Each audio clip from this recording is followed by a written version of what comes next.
Boa noite, mais uma reunião do Decifrando o Novo Testamento com a Visão Espírita. Hoje é 10 de fevereiro de 2025, segunda-feira. Hoje vamos falar sobre a chegada do Messias. Como sempre, a gente ressalta que esse estudo vai ser feito à luz da doutrina espírita, codificada por Allan Kardec. Eu ressalto que não tem nenhuma intenção de estabelecer controvérsia teológica e interpretativa com outras religiões ou com qualquer outra pessoa. Isso é apenas uma visão que nós estamos dando do assunto. As Bíblias que eu uso, a Bíblia do Peregrino, que é uma Bíblia católica, ela é muito legal porque ela foi traduzida por um cara chamado Luiz Afonso Schockel. E o que é legal são as notas de rodapé, os comentários que Luiz Alonso Schockel. E ele tem uns comentários que são excelentes, são muito esclarecedores, e eu uso muito do que está aqui para falar com vocês. O texto que eu sempre jogo, toda vez que eu jogo um texto da Bíblia na tela, eu pego da Bíblia de Jerusalém, também é uma Bíblia católica, que tem uma melhor tradução, na minha opinião. É a tradução menos, assim, direcionada, né? É a mais neutra, que é a Bíblia de Jerusalém. Eu também uso muito essa Bíblia de estudo NVI, Nova Versão Internacional, que é uma Bíblia internacional. Ela tem vários gráficos, mapas, e ela é muito interessante por causa disso também. Mas ela também tem comentários sempre virados para a versão protestante, pentecostal. Então, é uma tradução que eu acho um pouco tendenciosa, vamos falar assim. E uso também aquela Logos ali, que é uma versão para a internet da Bíblia, que é um site também protestante, mas ele tem várias versões. Eu consigo ver várias versões de Bíblia ao mesmo tempo, e outras línguas também. Então, eu uso bastante ali a versão do Ferreira de Almeida, revisada, atualizada, e uma versão em inglês, ou do King James, ou do Faithful Life. Eu uso algumas dessas versões estrangeiras. Fonte de pesquisa, eu também uso o Manual Bíblico MacArthur, o Dicionário Bíblico Universal. Esse dicionário é um antigão que eu tenho aqui, que comprei em 89. O Manual Bíblico Haley, também. E, como fonte espírita, as obras básicas, o Evangelho Redivivo, que é uma publicação nova da FEB, que tem muito texto, os textos dele vêm muita coisa do Severino Celestino, Haroldo Dutra, Emmanuel, essa que está aqui embaixo, né? O Evangelho segundo Emmanuel, tem muita coisa tirada daqui, e também esse estudo aqui, que é o estudo aprofundado da doutrina espírita, que a gente está estudando nas terças-feiras lá no Allan Kardec, mas também tem muita coisa interessante aqui. Outros livros que eu também estou usando, por exemplo, hoje, a Sabedoria do Evangelho são 8 volumes do Pastorino, foi escrito em 64, publicado em 1964. Primícias do Reino, do Divaldo e Amélia Rodrigues. Haroldo Dutra, O Verbo se fez parábola. Parábolas e Ensinos de Jesus, de Caibar Schutel. E A Caminho da Luz, do Emmanuel. Então, essas são as fontes que eu estou usando.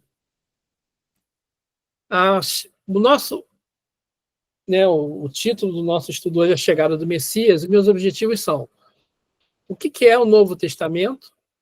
Os evangelhos sinóticos. O que significa isso? Vamos falar de Jesus, o Verbo, e vamos falar da genealogia de Jesus. Eu queria falar um pouco de João Batista, mas ia ficar muita coisa, preferi tirar. Bom, Novo Testamento. A palavra testamento, ela tem 2 sentidos. Tem o sentido de testamento, em que alguém designa seus herdeiros, né? Vamos fazer um testamento, né? Depois que a pessoa morrer, quem é que vai receber os bens daquela pessoa? E tem o sentido de aliança, que define os termos de um contrato, a que se obrigam as partes que se aliam, né, que fazem aliança.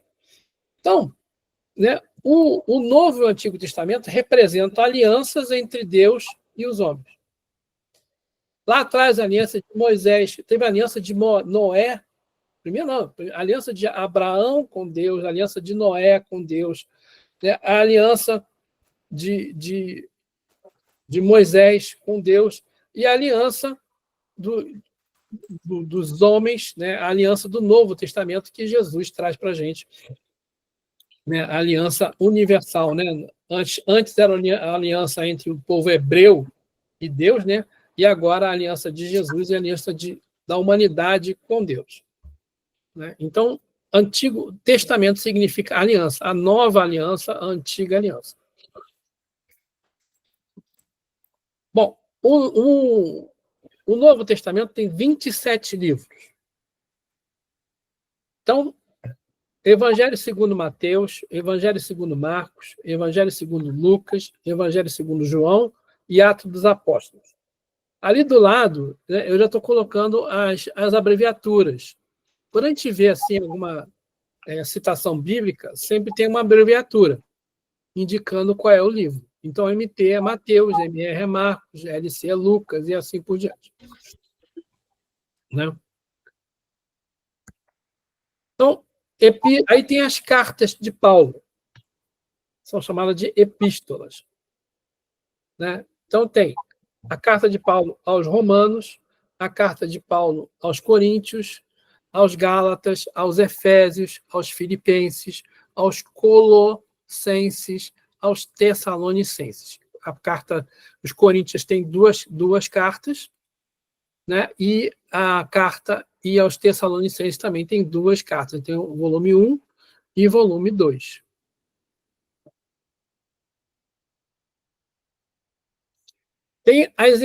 Continua ainda, tem mais cartas paulinas, né?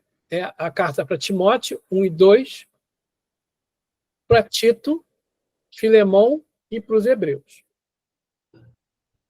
Então, essas cartas todas, né, elas, como é que eu vou falar?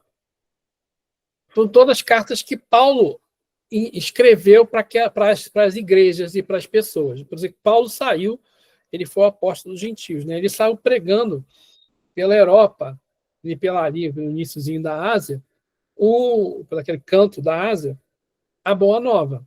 E depois ele ficava mandando cartas para alimentar aquelas igrejas que ele tinha, como é que se diz? Inaugurado, tá? Essa carta aos Hebreus é muito importante porque é uma carta, porque Paulo ia muito para os gentios. E aí ele faz uma carta para os hebreus, falando para os hebreus. Essa epístola é importantíssima, nós vamos estudar ela muito quando chegar lá na hora. Tem as epístolas universais, que não são de Paulo. Tem de Tiago, Pedro, tem 1 e 2, e João tem 3. Primeira, segunda e terceira. E tem a carta de Judas, que não é o Iscariotes, né? É o outro Judas. Tá? E tem o último livro, que é um livro profético, que é Apocalipse, de João. Isso tudo dão 27 livros. Bom, os evangelhos, né? Existem os evangelhos sinóticos, que são Mateus, Marcos e Lucas. Eles são chamados de sinóticos porque eles têm uma visão comum. Todos esses três evangelhos, eles consideram a vida de Jesus, os ensinamentos e os atos de Jesus do mesmo ponto de vista, de um relato histórico. Tem nuances aí, a gente vai ver mais para frente. Mas eles reconstituem a vida de Jesus na Galileia, em algumas viagens próximas. Já João, ele registra o que Jesus disse e fez na área ali de Jerusalém. Mas João tem uma visão...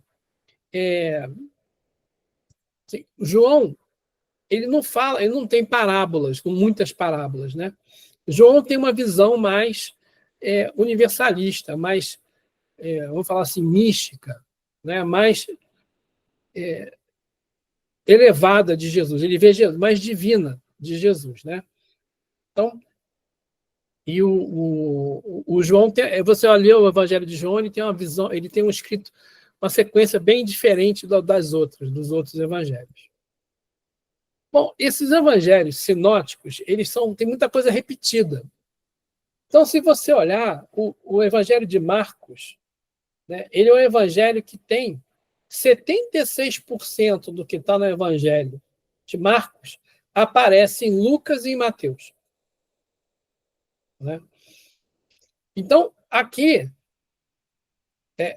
então, 76% do que está em Marcos está também em Lucas e em Mateus. 18% do que está em Marcos está só em Marcos e Mateus. Então, se você olhar bem assim, Marcos, a parte exclusiva que só tem em Marcos é só 3%. E o que está em Marcos e em Lucas também é 3%. Então, quer dizer, o Evangelho de Marcos, quase tudo que tem nele, tem nos outros evangelhos. Então, a gente vai ver que as coisas são repetidas. Né? Às vezes tem um assunto, uma parábola, um evento, aparece em Mateus, aparece em Marcos, aparece em Lucas. Existem, agora, Lucas, né, 35% do que tem em Lucas só aparece em Lucas. E em Mateus é 20%. E eles têm aqui esses 23%, 25% que aparecem tanto em Mateus quanto em Lucas. Então, os evangelhos, eles mostram a mesma coisa. É como se as pessoas que compilaram, né, São Jerônimo compilou a Bíblia, ele quis mostrar com esses 3 evangelhos a confirmação do Jesus histórico, que aquilo ali realmente aconteceu. Que várias pessoas falam a mesma coisa, então por isso que ele botou ali. Já falei, João tem uma visão mais transcendente, né, da vida de Jesus aqui na Terra. Tá? Bom, outra coisa que acontece também nos evangelhos é uma simbologia. Mateus é relacionado ao homem, Marcos é relacionado ao leão, e Lucas ao touro, e João à águia. Uma coisa interessante, por que existe essa relação? Né? Então, indo lá atrás na história do Antigo Testamento, quando a gente estuda lá no Êxodo, né, as tribos de Israel, elas ficavam agrupadas de 3 em 3. Lembra que elas ficavam no formato de uma cruz? Quando estavam acampadas, né, elas ficavam formando no formato de uma cruz, com o tabernáculo no centro. Cada lado da cruz, cada braço, tinha uma bandeira. Então, tinha a bandeira do homem, do leão, do touro e da águia. João, lá no capítulo 4, versículo 7, ele cita que ele viu, falando da visão profética, ele viu 4 animais: o homem, o leão, o touro e a águia. Bom, e isso então depois a partir do século II depois de Cristo, começaram a relacionar Mateus ao homem, Marcos ao leão, Lucas ao touro e João à águia. Então, a gente for em algumas igrejas, né, tiver os vitrais, por exemplo, São Mateus, não dá para ver direito, mas aqui embaixo é um homem, né? Então está aqui essa a versão do homem, né? Embaixo é um anjo. É um anjo, é como se fosse representando um ser humano, né? Aí, aqui, o Mateus, ele inicia o seu evangelho com a geração humana, apresentando a genealogia de Jesus. Daí, também, relacionar Mateus a um homem. Uma coisa... Bom, vamos andar mais um pouquinho. O Mateus, ele escreve para os judeus convertidos em cristãos. Quando a gente olhar o texto de Mateus, a gente vê que tudo que o Mateus escreve é mostrando que a origem de Jesus, né, dos judeus. Ele mostra o Cristo Rei, um descendente de Davi. Davi foi um rei, né, um grande rei poderoso, né, dos judeus. Então, ele apresenta o Cristo Rei descendente de Davi. Então, o texto de Mateus prova que Jesus é o Messias esperado, cumprindo todas as profecias. Então, esse é o texto de Mateus, assim, uma visão bem geral, olhando de cima. Mas uma coisa interessante, lembra que eu falei ali que inicia o evangelho com a geração humana, daí o nome, né, bandeira do homem, né? Esse slide aqui é lá quando estudou o Antigo Testamento, né, o Pentateuco. Então, a Torá, né, a Torá fez que ela era muito grande, foi dividida em 5 pergaminhos. Daí o nome Pentateuco, o livro em 5 volumes, o Pentateuco Mosaico. E aí, cada livro era chamado pelas primeiras palavras. O nome de cada livro era dado pelas primeiras palavras. Então, Bereshit, que significa no princípio, é o livro de Gênesis. Shemot, eis os nomes, que é o livro de Êxodo, começa com essas palavras. Waigra, Yahvé chamou, é o Levítico. Bem-Bidar, Yahvé falou a Moisés no deserto, é o Números. E Debarim, eis as palavras. Isso está lá em Deuteronômio.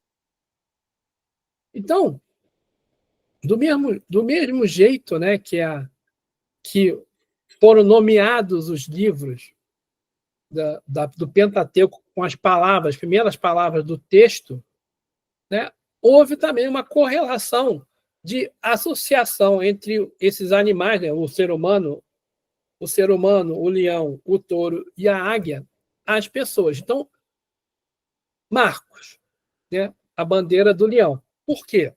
Marcos é simbolizado pelo leão porque inicia com o clamor do deserto, falando sobre João Batista, que era a voz que clama no deserto. Então, o leão era um animal associado ao deserto. E o texto de Marcos é direcionado aos romanos. Ele escreve em latim ali, aquele texto. Não é em latim, não. Ele escreve em grego koiká, mas é um texto destinado aos romanos recém-convertidos. Apresenta o Cristo servidor e ele também faz um alerta para o sofrimento. Então, o texto de Marcos é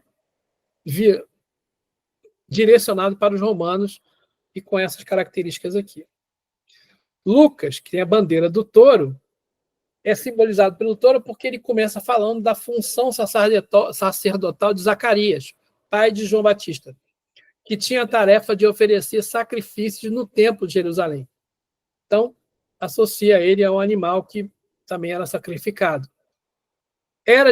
Lucas era discípulo de Paulo, ele não conheceu Jesus, não foi contemporâneo, não viveu ali com Jesus. E ele, então, foi instruído, né, por Paulo, e ele era médico.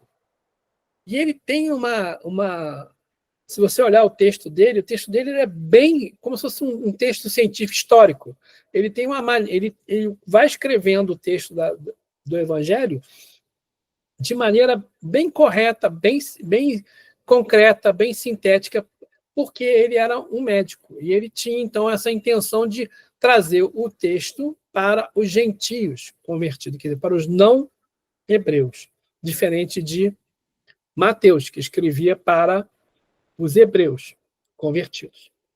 E é ele que introduz o termo cristão e apresenta o Cristo como um homem perfeito, modelo e guia, que nós aprendemos lá no livro dos Espíritos, né? Mais perfeito modelo e guia que nós já tivemos. Já João começa o Evangelho falando da divindade de Jesus, que é como se fosse a genealogia divina de Jesus, né? E aí ele que é representada pela águia. Por quê? A águia é um pássaro que voa mais alto de todos, faz seu ninho no monte mais elevado, mas também vem até nós. Então, a águia significa também o divino, simboliza também o divino, como se fosse Jesus, né? Vive lá no alto, mora lá no alto, mas veio até aqui ficar perto da gente e depois voltou lá para o alto. Por isso que João é associado à águia.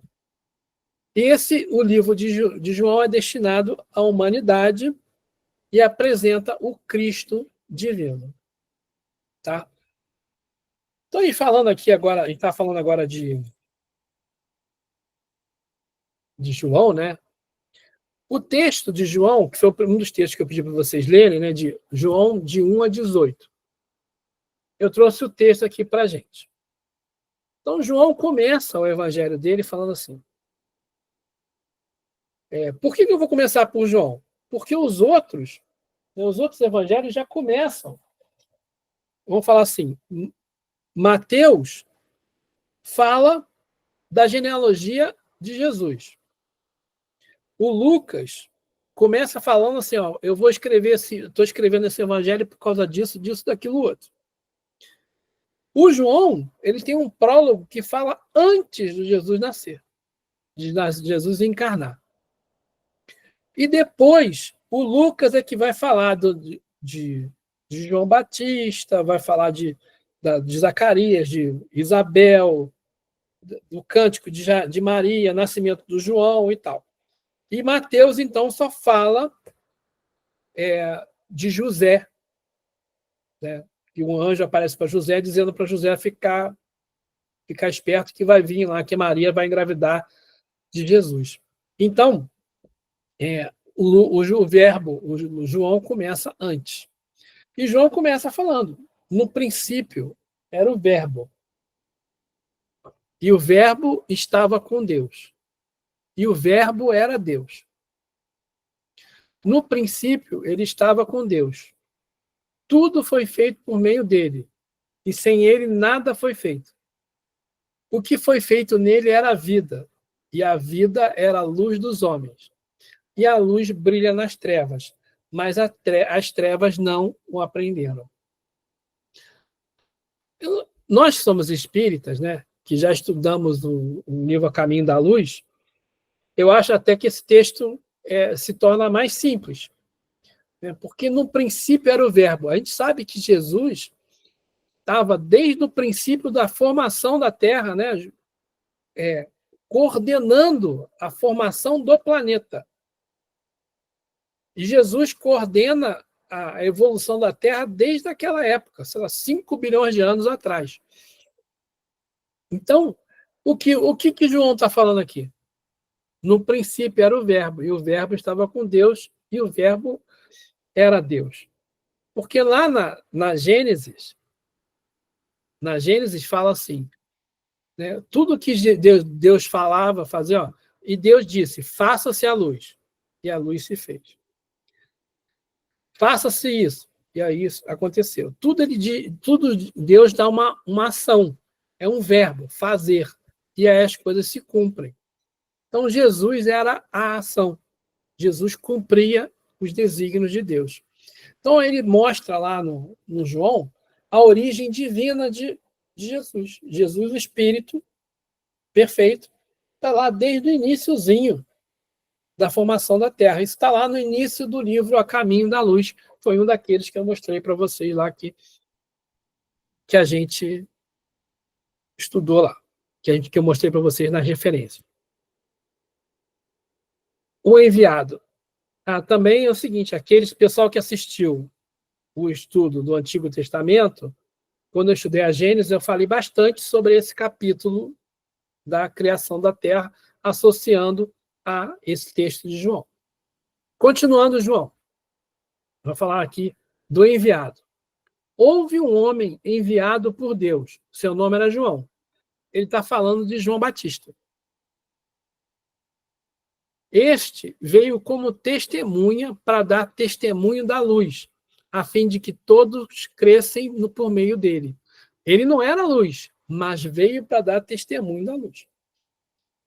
Então, João, evangelista, está falando do João Batista, o precursor. Aí João fala. Aí o João Evangelista fala. Desculpa. Perdão. Mas a todos que o receberam, deu o poder de se tornarem filhos de Deus. E aos que creem em seu nome, ele que não foi gerado nem de sangue, nem da vontade da carne, nem da vontade do homem, mas da vontade de Deus. E o Verbo se fez carne e habitou entre nós, e nós o vimos em sua glória, glória que ele tem junto ao Pai, como Filho único, cheio de graça e de verdade. Então, o Verbo se fez carne, né? Está falando de novo lá da Gênesis, do iniciozinho da Gênesis, do Pentateuco, né? Do primeiro livro, do Bereshit, né? Primeiro livro do Pentateuco mosaico. E aí fala assim, mas a todos que o receberam, deu o poder de se tornarem filhos de Deus, que todo mundo que aceitou Jesus poderia se tornar filho de Deus. Aos que creem em seu nome, quer dizer, creem que ele criam em Jesus. E ele que não foi gerado nem do sangue, nem de uma vontade da carne, nem de uma vontade do homem, mas de Deus. E aí ele termina dizendo que nós o vimos em sua glória, habitou entre nós, Filho único, cheio de graça e de verdade. Então aqui, né, o João ele esclarece muito, muito claramente que Jesus não era Deus. Deus e Jesus são coisas separadas. Na Bíblia está falando isso muito claramente, João fala isso muito claro, que ele é filho de Deus, não é Deus. E aí ele termina. João dá o testemunho dele e clama, este é aquele a quem eu disse, que vem depois de mim e passou adiante de mim, porque existia antes de mim. Se a gente for lá em Malaquias, que é o último livro do Antigo Testamento, o último, assim, o penúltimo versículo, ele fala assim, eu vos enviarei o profeta Elias antes que chegue o dia do Senhor, grande e terrível,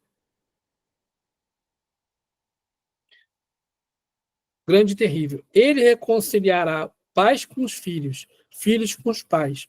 E assim não virei eu para exterminar a terra. Então, o Malaquias, a última palavra dele, ele fala que o Elias vem antes, né? Antes de Jesus. E tem um texto lá de João, se não me engano, deixa eu ver se eu pego aqui, né? Mateus, capítulo 17, versículo 12, quando estão lá na transfiguração do Tabor, aparece Elias e Moisés. E aí os apóstolos perguntam se a gente deve levantar fazer uma tenda para você abrigar eles, tal. Eu falei, não precisa. Mas Elias não está aí, o Elias não tinha que vir. Ele diz assim, na verdade, Elias já veio. E ninguém entendeu. E aí o texto diz, então eles entenderam que o Elias que o João Batista era Elias. Então, na Bíblia, né, ali naquele momento, fala claramente que João Batista era uma reencarnação de Elias. Por isso que ele fala que por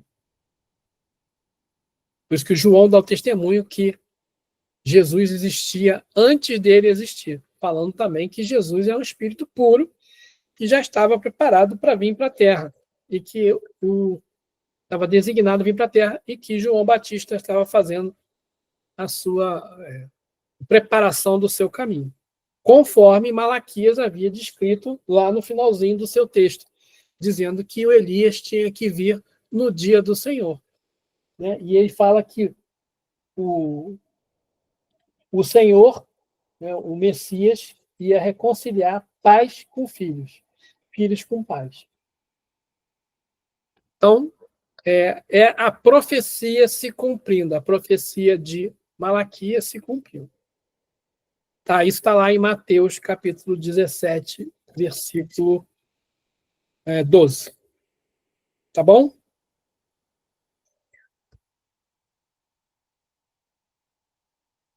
Bom, genealogia. Existem duas genealogias de Jesus. Mateus, capítulo 1, versículo 1 a 17, e Lucas, capítulo 3, versículos 23 a 38. Isso aqui é um texto que eu peguei, ele está naquele manual bíblico, Halley, está no manual bíblico MacArthur, também está na Bíblia NVI, esse mesmo texto, essa mesma, obviamente não com as mesmas palavras, né? Então eles falam, e também está naquela Logos. A opinião comumente aceita é que Mateus dá a linhagem de José, mostrando que Jesus é o herdeiro legal das promessas feitas a Abraão e Davi. E Lucas dá a linhagem de Maria, mostrando a descendência física de Jesus. E João, né, quando fala que o verbo, né, e o verbo se fez carne, ele está dando a genealogia divina de Jesus. E a genealogia de Maria, de acordo com a praxe judaica, dependia do esposo. Então ele coloca ali, o Lucas fala assim, José, filho de Eli, só que é genro, porque Eli foi pai de Maria, Jacó que tinha sido pai de José, conforme está lá na genealogia de Mateus. Então, se a gente comparar as duas genealogias, elas não têm o mesmo nome em 100% da genealogia, né? Das gerações. Existe uma diferença. Por quê? O Lucas está falando a genealogia de Maria, falando da parte do lado feminino, do lado de Maria. E o Mateus está preocupado com a genealogia, vamos falar assim, legal. Maria é da carne, porque é a mulher que gerou ele, né? E foi andando assim para cima até chegar. E o Lucas vai até Adão. E o Mateus começa com Abraão. Quer dizer, Mateus é assim. Abraão gerou Isaac, Isaac gerou Jacó, Jacó gerou não sei o quê, e foi andando para baixo. O Lucas, ele começa de baixo para cima.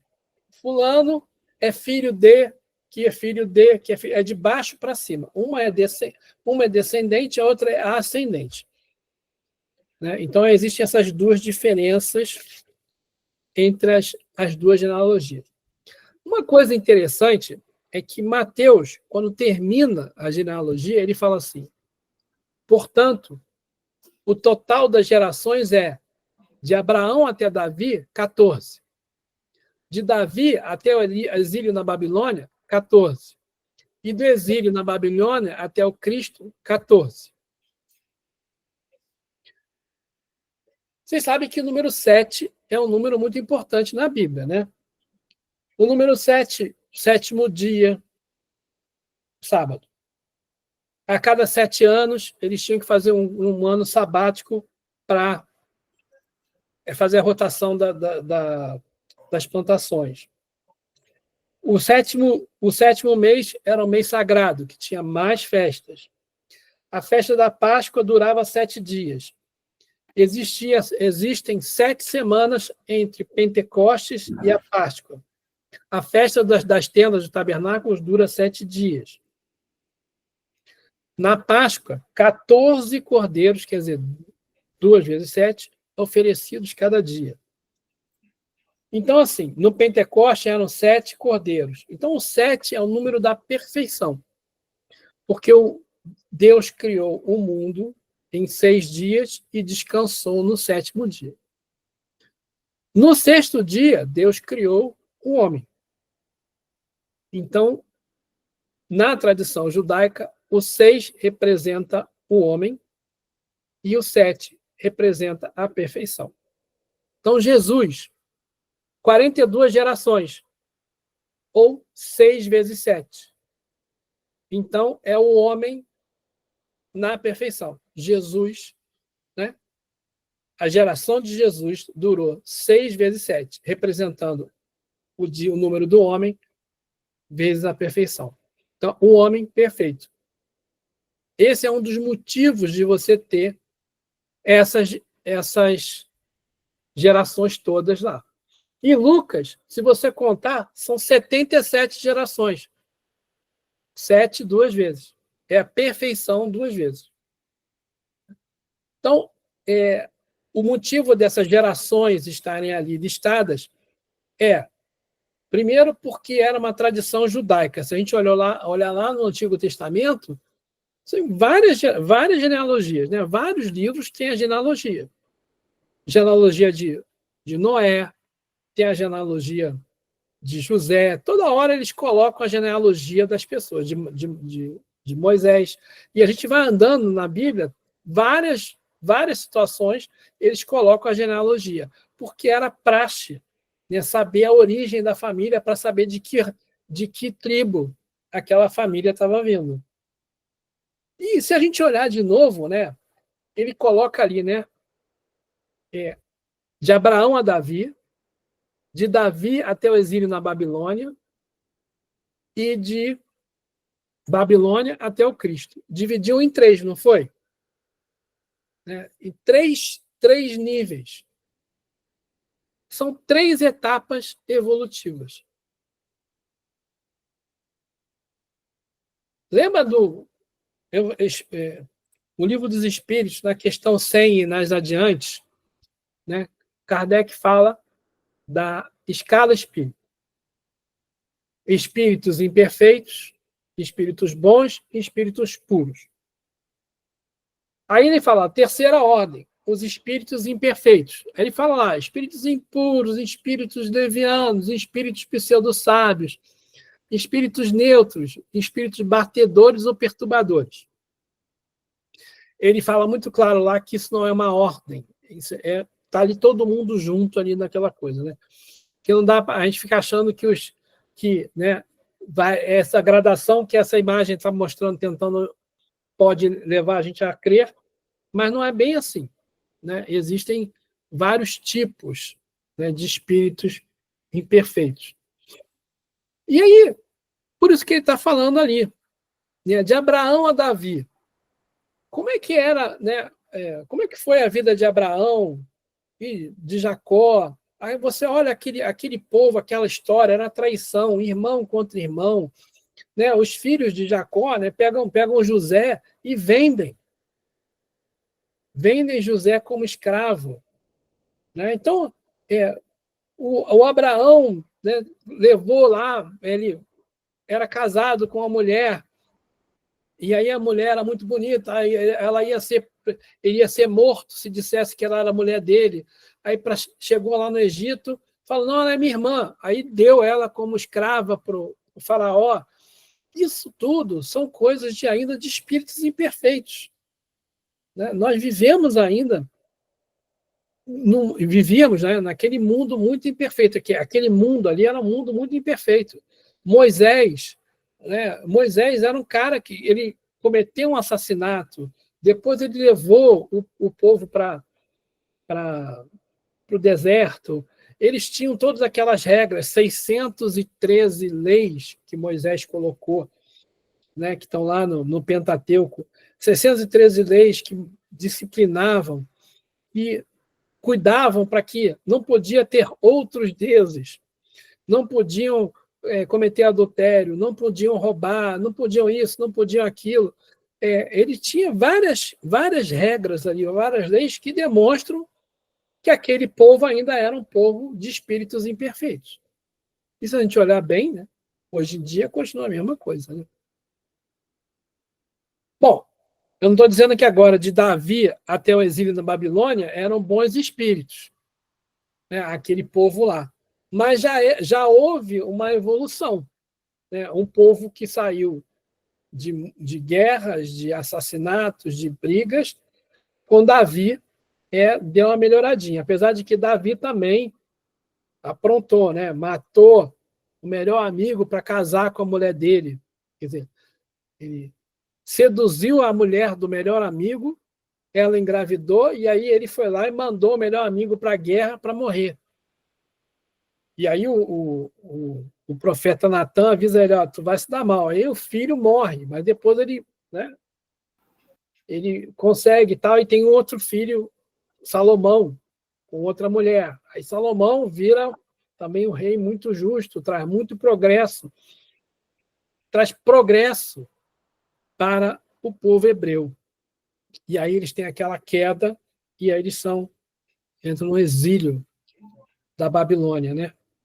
E aí eles sofrem pra caramba, até que venha o Cristo, que é o Espírito puro, que vai trazer, em teoria, a paz, trazer o reino dos céus para os hebreus e para aqueles que creem nele. A visão universalista de Jesus. Então a gente vê, né, essa simbologia. A Ivana está falando, imagina o que faria com o inimigo.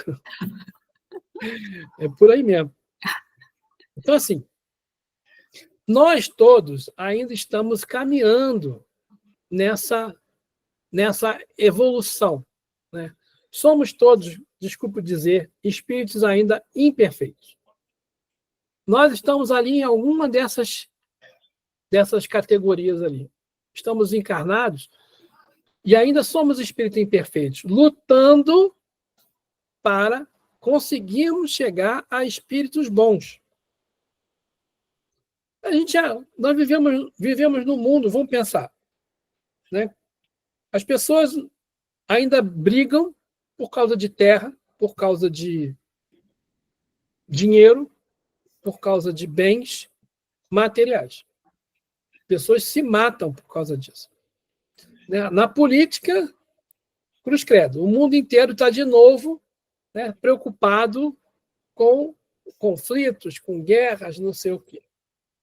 Então, assim, nós ainda estamos, o mundo, a Terra ainda é um mundo de espíritos imperfeitos. A transição, né, a transição planetária, ela trazer o mundo trazer a Terra para o mundo de regeneração. O que é regenerar? Regenerar é uma coisa, né, por exemplo, igual a lagartixa, que tem muito aqui em casa, né? Ela perde o rabinho, depois do rabinho regenera, nasce de novo, né? Regenerar é nascer de novo, é você fazer, né, se melhorar, evoluir, sair do buraco. O mundo regeneração vai ser um mundo em que a gente vai começar a ter bastante espírito bom. Mas no momento que estamos ainda em provas e expiações, ainda tem muito espírito imperfeito. Os espíritos imperfeitos não são inferiores, somos espíritos imperfeitos. Porque ainda temos muita coisa para conseguir, né? E aí, quem sabe, a gente consegue, né, um dia chegar a sermos espíritos benévolos, para depois aprendermos a ser espíritos sábios, para depois sermos espíritos de sabedoria. Agora, espírito superior é muito lá longe. É muito lá longe. Espírito superior é o único embaixo do espírito puro. Uma coisa que é engraçado quando a gente estuda esse texto, que uma vez eu prestei atenção nisso depois que eu vi uma palestra do Haroldo Dutra falando desse assunto. A gente pega o texto do Evangelho, do Livro dos Espíritos, Kardec fala sobre a terceira ordem. Então, é uma página e meia de texto.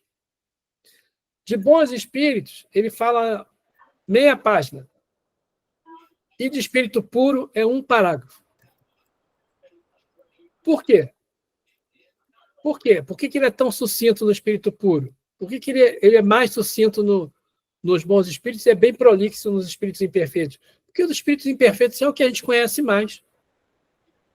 É o que a gente tem mais familiaridade, né? Então, a gente precisa, como é que se diz? Entender que nós somos espíritos imperfeitos e que a gente tem um monte de coisa para corrigir que dá para chegar lá, nos tornarmos aí, quem sabe, espíritos benévolos, né? Acho que esse é o grande objetivo do Espiritismo. Mostrar para a gente que não adianta a gente ficar brigando, lutando. Você não vai convencer ninguém de ser espírita, não vai convencer ninguém de ser cristão. O que a gente consegue fazer é se melhorar. A gente teve, eu fico olhando, né, o Espiritismo também teve algumas fases. Né? Logo depois de Kardec, houve aquela fase de muita experimentação, de aquele cientificismo, né? Leon Denis, Gabriel Delany, que eram contemporâneos, viveram mais do que Kardec. Depois, né, houve esse tempo de divulgação das ideias espíritas, muito como essa ideia de ser uma ciência, de uma coisa antagonista às religiões formadas. Aí veio Chico, começou a trazer, e outros autores começaram a trazer relatórios, né, André Luiz fazendo uma reportagem, fazendo um documentário do como era a vida no mundo dos espíritos. Mais para cá, começou a vir Divaldo e outros contemporâneos trazendo a necessidade do autoconhecimento. Né? Que a gente, para poder se melhorar, a gente precisa ter o autoconhecimento. E nós estamos, nesse momento, vivendo isso, né? Essa ideia de que é preciso que o espírita trabalhe esse autoconhecimento para fazer a tal da reforma íntima.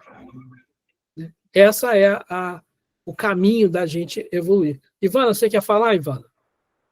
Não. Não? Não, André, não. Então tá tranquilo, estou prestando atenção aí. Então, gente, né, os espíritos, quando os evangelistas colocam tudo que está no evangelho tem uma razão de ser. Todos os textos.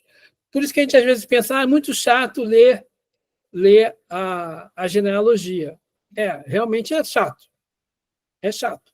Eu fiquei contando o nome para ver se tinha 77 mesmo. Eu contava só 76, só 76. Mas é porque você esquece o próprio Jesus, né? Para ser o 77. Então, a gente precisa entender esse simbolismo, a gente precisa saber um pouquinho de onde é que vem as coisas para poder entender o que que Jesus queria dizer quando ele trouxe aquelas mensagens todas, né? Então, a Ivana até chegou a postar aqui numa mensagenzinha dizendo que Jesus falava que o Elias, né? Elias tinha que vir, né?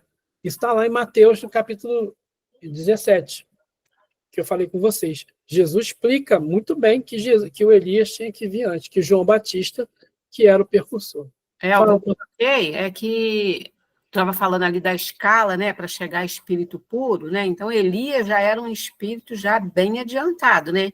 E Jesus falava, antes que Elias fosse, eu era. Então a gente imagina. Sim, sim.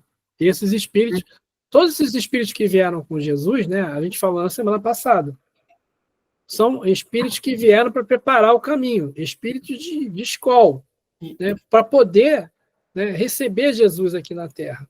Todos eles, Zacarias, Isabel, José, Maria, né? Os apóstolos, o João Batista, todos esses eram espíritos iluminados que vieram aqui para ajudar. Né? Óbvio que teve lá o Judas Iscariotes, que falhou, estava na carne, falhou. Mas era um espírito também que tinha preparado, que aceitou uma missão que talvez não tivesse na altura do que ele pudesse fazer. Mas Jesus disse que precisava que aquilo acontecesse, se não fosse com ele, ia ser de outro jeito. Mas eles estavam sujeitos a passar pelas experiências que a matéria tem, né?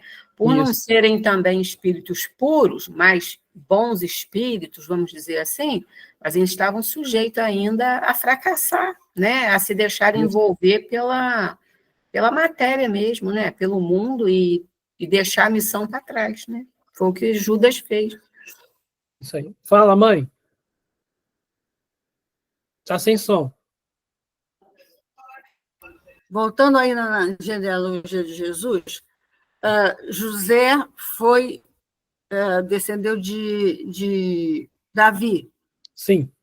E Maria também, por outro lado, mas também, ela subindo iria até Davi?